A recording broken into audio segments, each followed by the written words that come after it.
तो इस प्रकार फिर हम ये व्यर्थ के जो प्रयत्न करते हैं, समय व्यर्थ करते हैं, उसको भक्ति और परमात्मा के गुणगान में करेंगे। और हमने इसमें सबसे ज्यादा गलती क्या कर रखी, अपनी परंपराएं बढ़ा दी। जैसे लड़की का विवाह या लड़के का विवाह करते, इसमें हम ड्रामा करते हैं, विवाह नहीं करते।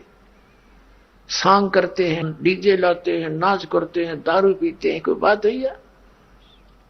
बच्चों का ब्याह तो भगवान ने कर रखा होता है, हम तो बकवाद करते बेमतलब की। एक व्यक्ति अपनी लड़की के लिए लड़का खोजने के लिए 4-4 साल लगा रहता है, नहीं होता संयोग, और परमात्मा चाहता 2 मिनट में कर देता है।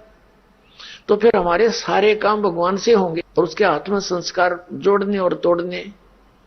तो हम अब भगवान के बच्चे हो गए, उसने हमारी भी चिंता और हमारे बच्चों की भी चिंता, तो सारे काम आप होंगे। इस प्रकार हमने ये ब्याह के अंदर बिल्कुल खर्च नहीं करना, ये कोई नियम प्रतिबंध ना मानना। प्रतिबंध तो उनके लिए, बच्चों के लिए जो अभी अबोध है, फिर ज्ञान से अपने आप हो जाएगा। बेटी को भी ये विश्वास होना चाहिए कि मैं जहां रहूंगी भगवान मेरे साथ रहेगा और जो मुझे भाग्य में है वही मिलेगा। यदि मैं पीछे से लेने की आस रखूंगी तो भगवान का हाथ उठा रहेगा कि तू उधर से ले ले।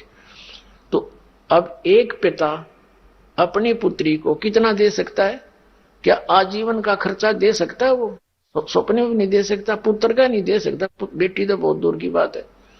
तो अपनी बेटी को ये विश्वास दृढ़ करे, ये ज्ञान समझावे कि बेटा भगवान साथ है तो सब कुछ साथ है तेरे, कोई काम नहीं रहेगा, किसी चीज की अभाव नहीं रहेगा, ये सत्कर मान ले। और फिर ये ऋण, एक दूसरे का ऋण मुद्दा हम किसी से लेते हैं तो उसका संस्कार हमारे साथ आ गया, फिर उसको देने के लिए फिर वापस यहां मरना पड़ेगा, खपना पड़ेगा।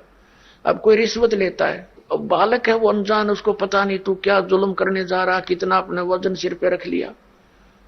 आज की रिश्वत लेता है, 10,000 20,000 ले ली और खा पी फुर कर दिया, और वो पाप न्यू का न्यू रह गया, उसका देन कर्जा न्यू का न्यू। अगले जन्म में मंडी में बैल बनेगा और उसमें रेहड़ी में जोड़ा जाएगा, और इतना ऊंचा लाद का उसके ऊपर बोरे, और वो जिसके 20,000 ले रहा था वो 1 लाख बन जाएंगे इतने,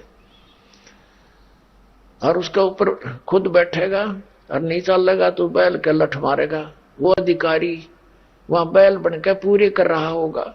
ये सत्कर मान लेना, ये विधान है भगवान का। जिस दिन हम इतने सियाने हो जाएंगे, ये विश्वास हो जाएगा कि सचमुच ऐसा है, तो फिर हम इस विष को नहीं खाएंगे।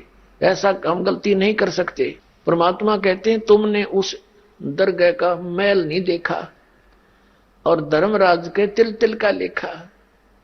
एक एक पाई का हिसाब है वहां पर, एक एक नए पैसे का हिसाब भगवान के दरबार में। इस बात से परिचित बच्चा फिर कभी इस पंगे में पांदे को ना, इस लफड़े में नहीं पड़ेगा और उसको डर लगेगा, और फिर कि देखो कितना प्यार बढ़ेगा।